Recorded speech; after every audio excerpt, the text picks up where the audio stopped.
Hey guys, Sean here. Welcome to the F1 Word and to the preview for the 2022 Belgian Grand Prix. Yes, F1 is back and back at Spa as well for hopefully a far better race than last year's non-event. Shouldn't be too difficult to top that one. And it's just so good to have F1 back again, isn't it? And with a triple header as well, lots of action to come over the next few weeks. As always, though, lots to get through in this preview, so let's kick things off as we always do with a look at the track and all the stats that usually follow. And just so you know, we'll go over some of the track changes a little bit later in the video when we get to talking points, but let's get the stats and the info out of the way first. So last time out, F1 was at the Hungaroring for the Hungarian Grand Prix, but now it's on to the famous Spa-Francorchamps circuit for round 14 of the season, a season that is moving far too bloody quickly, quite frankly. A lap of the track is a whopping 7.004 kilometers long. That is, if you prefer, just over 4.35 miles, and is made up of a total of 19 corners. That is 10 to the left and 9 to the right. And come Sunday, we should, all being well, for the love of all that is holy, please see a total of 44 racing laps. Although, let's face it, any racing laps would be a drastic improvement on last year's race. The race, that record, by the way, is held by Valtteri Bottas, who popped in a 146.286 in 2018.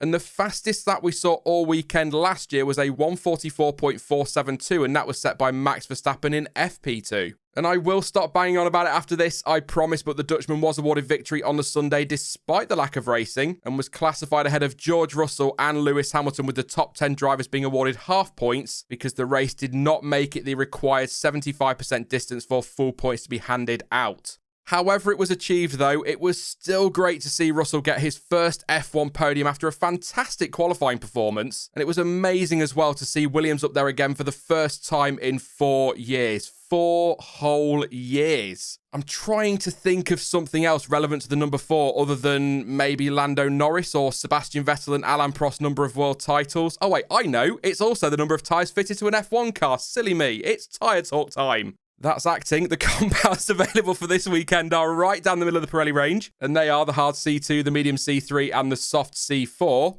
Pirelli points out that perhaps unsurprisingly, Spa is one of the most demanding circuits on the calendar for tyres and features some high lateral loads throughout, with Eau Rouge and Radeon putting multiple forces through the tyres at the same time. And Aston Martin reckon that due to the increased tyre wear already shown in 2022, the traditional one-stop race could be pushed to a two-stopper or close to it. There is a fairly short pit lane delta, though. Hamilton's 2.5-second stop in 2020 resulted in a total pit lane loss time of just over 23 seconds, and it is possible to overtake as well. So making multiple stops may not be as costly as at other tracks. Just something to keep an eye on if teams try to stretch it to a one-stopper with some tyre management. A second stop could be worth a go. Should be said as well, the safety car is also a serious possibility, and it has featured every year since 2016.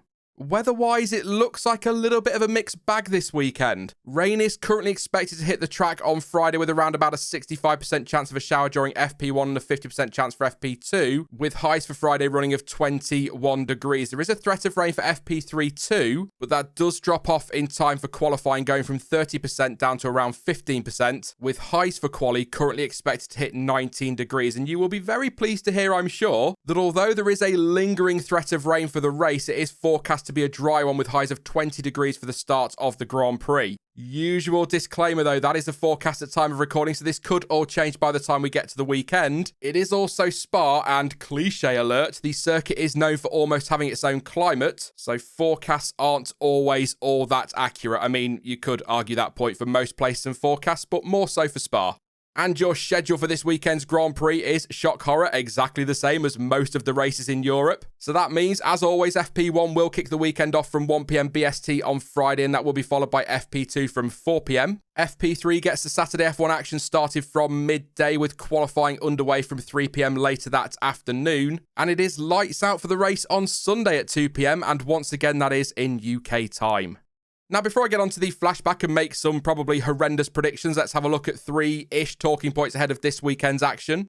First up, Spa has changed since the last time F1 visited the circuit, with work carried out to improve safety at a selection of corners. The most notable are at the famous Eau Rouge Radeon complex, with the old banked verge on the exit of Radeon removed, which has allowed the tyre barrier to be pushed back, creating a larger runoff area. And the runoff area at Blanchimont has also been extended, with its outside tyre barrier being shuffled back. On top of that, gravel has been added to the same corner as well as at La Source, that's turn 1, with the runoff area also extended. There is now gravel at Les Combes 2 with the barrier on exit pushed back, and gravel has been added to the exit of the turn 8 hairpin as well. There has also been resurfacing carried out between turns 2 and 4 and turns 8 and 9. And Jarno Zaffelli, who was the founder of the Dromo circuit design company which took charge of the changes, believes the high-speed challenge of the famous Eau Rouge and Radion sequence has not been taken away, and says it will still be flat out for F1 drivers this weekend, and even claims that the resurfacing of those key parts of the track means the circuit is quicker than before, and so it is possible that the slower 2022 cars could be pretty close to last year's pace. Well, last year's practice pace anyway. My Astra was close to last year's race pace, maybe, probably not. Moving on.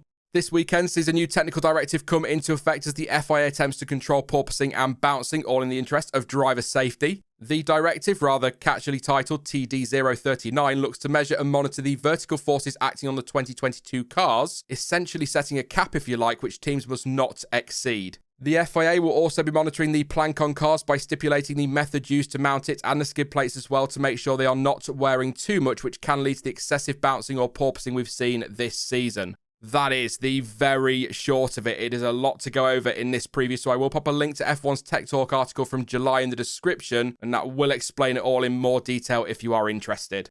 Teams, though, don't seem to think it will have too much of an impact on them, with Alpine's Alan Permain saying the team has already gone back and applied the metric to every lap so far this year, and they have not had any issues. Ferrari's Lauren McKee says as far as they are concerned, the issue has already pretty much disappeared, and added the directive is doing a good job. And McLaren's Andreas Seidel insists his team has absolutely no concerns about it, with Aston Martin's Mike Crack saying he does not expect any major changes to the pecking order from this weekend. And super quickly, in case you missed it, the World Motorsport Council has signed off on new regulations for 2023, which will see the edges of the floor stiffened and raised by 15mm, with the diffuser throat height also being raised from next season. And finally, for the talking points, we have a couple of driver changes for FP1 this weekend confirmed at time of recording. Liam Lawson will get behind the wheel of Pierre Gasly's AlphaTauri, and I must admit I cannot wait to see how he gets on Friday. But the other change, according to reports, is that Oscar Piastri, who was originally set to get a run out this weekend, will now not be driving the Alpine on Friday. I wonder why. Going forward, though, Antonio Giovinazzi will do FP1 in Italy and the USA for Haas, which has set the rumour mill off again, with the Italian now heavily linked to a 2023 drive, just the way silly season works. And as we already know, Logan Sargent will get a run out for Williams in Austin as well later this season. And actually, I will just quickly add, this could well be the last time F1 visits Spa for a while, with a genuine threat it will not be on the calendar next season. Look, of course, circuits come and go all the time in F1, but for me, it would be a real shame if we lost it from the schedule. It is such a great track, so iconic as well and steeped in history. If we do lose it, though, hopefully it finds a way back onto the calendar quickly, but my point is just enjoy this weekend. Anyway, before I get on to my predictions, it's time to flash back to a classic race at Spa, and, well, seeing as I've been covering the late 90s quite a lot this year, there was really only ever going to be one winner, so let's flash back to the chaos that was the 1998 Belgian Grand Prix.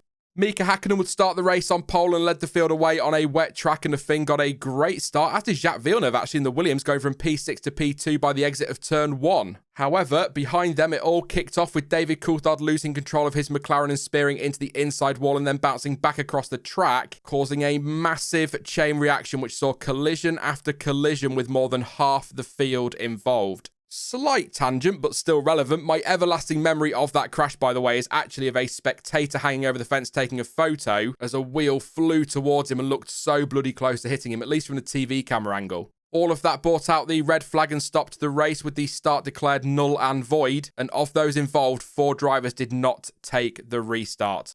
At the second start, Hakkinen seemed to get away pretty well actually, but Damon Hill had an absolute flyer taking the lead from P3 on the grid. Michael Schumacher went around the outside of the Finn in the first corner. The McLaren then went into a spin and Johnny Herbert collected him, ending both drivers' races. Moving forward a few laps, Schumacher in P2 chased down Hill and took the lead into the bus stop chicane on lap 7, and quite frankly looked set to take the win and the championship lead. However, look, okay, it's been 24 years, but it still hurts. On lap 24, the Ferrari came up to lap Coulthard with the McLaren lifting off on the racing line, and Schumacher slammed into the back of him, ending his own race. It did also lead to some pretty iconic Murray Walker commentary, though, and a very heated exchange, understatement, between the two drivers in the McLaren pit garage as well. That all left Hill in the lead, but the drama was far from over as Giancarlo Fisichella had a horror crash as he hit the back of the Minardi of Shinji Nakano at the bus stop, causing yet another safety car. Hill, though, kept the lead from teammate Ralf Schumacher, the Brit, of course, famously basically bargaining with the pit wall about why he should be left unchallenged, resulting in team orders for Ralf to follow his teammate home, which to his credit he did, giving Jordan not only their first win but a 1-2 as well, with Jean Alesi taking the final step on the podium for Sauber. Heinz-Harald Frentzen was 4th, Pedro in his 5th, and the final point went to Jarno Trulli in the Prost.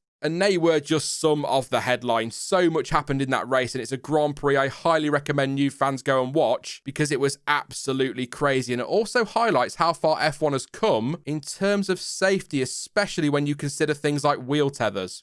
Right then, time for some predictions then, and as always, please don't take these too seriously. They're just a little bit of fun, and if you do disagree with my picks, then you can let me know yours in the comments section down below. Look, my last lot were bad, but I don't honestly think anybody thought George Russell would take pole position. If you did, well done, but it was a huge shock, although perhaps I should have seen a questionable strategy call from Ferrari coming, but let's move on. I have been backing Ferrari a lot lately, perhaps more out of hope than expectation. I really wanted this title fight to be a close one. It looked like it was going to be as well, didn't it, at one stage? But it's looking pretty comfortable for Max Verstappen at the moment, and so I am going to switch it up this weekend a little bit because, well, Red Bull just aren't making the errors that Ferrari are with strategy, reliability, and, yeah, crashes as well. I think it will still be close between the two teams and will come down to those two teams, but Mercedes will be in the mix. It is also worth saying that I don't think this new technical directive will do anything to the running order because most, if not all teams, already seem to have the bouncing under control. So any impact we do see will likely be minimal. You bloody watch Williams rock up as the fastest team now. I've said that. It's never going to happen, I know, but, you know, been my luck with predictions. Anyway, Ferrari and Charles Leclerc do more often than not get it right on a Saturday in 2022, so I will go with Leclerc for pole. I need the points, but I do think Max Verstappen will make it 3 wins in a row. He does have some great form at Spa, to be fair, having won last year thanks to a great qualifying lap and was 3rd in 2020 as well. Plus, as I've already said, the team isn't making the mistakes. I will put Leclerc a close 2nd, and I'm once again backing Mercedes for a podium with Lewis Hamilton making it 6 in a row. Another driver as well, by the way, with great form in Belgium. Plus, Mercedes really have got on top of their car now, haven't they? I mean, I don't think they can challenge for the win on pure pace just yet, but they're going to be a threat.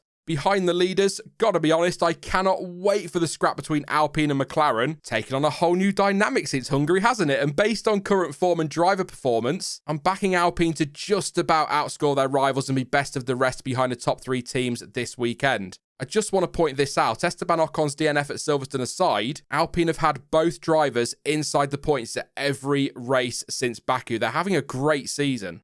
As for some, if you like, bolder predictions, I'm going with a big result for Sebastian Vettel. Let's go with top 8. Pierre Gasly will make Q3 on Saturday, and Daniel Ricciardo will beat teammate Lando Norris across the weekend. He needs a good one at Spa, that's for sure. Where will he end up next year? Time will tell, of course. That is it, though, for the Belgian Grand Prix preview, but don't forget to let me know your thoughts and your predictions ahead of the weekend in the comments section down below. Now, I will be back soon with some more content, and don't forget to join me live on Sunday for the usual race reaction stream. In the meantime, though, if you did enjoy this one, then please do leave a like, as it really does help the channel out, and don't forget to subscribe so you don't miss out on any future content. But as ever, thank you for watching. I've been Sean, this has been the F1 Word, and until next time, goodbye.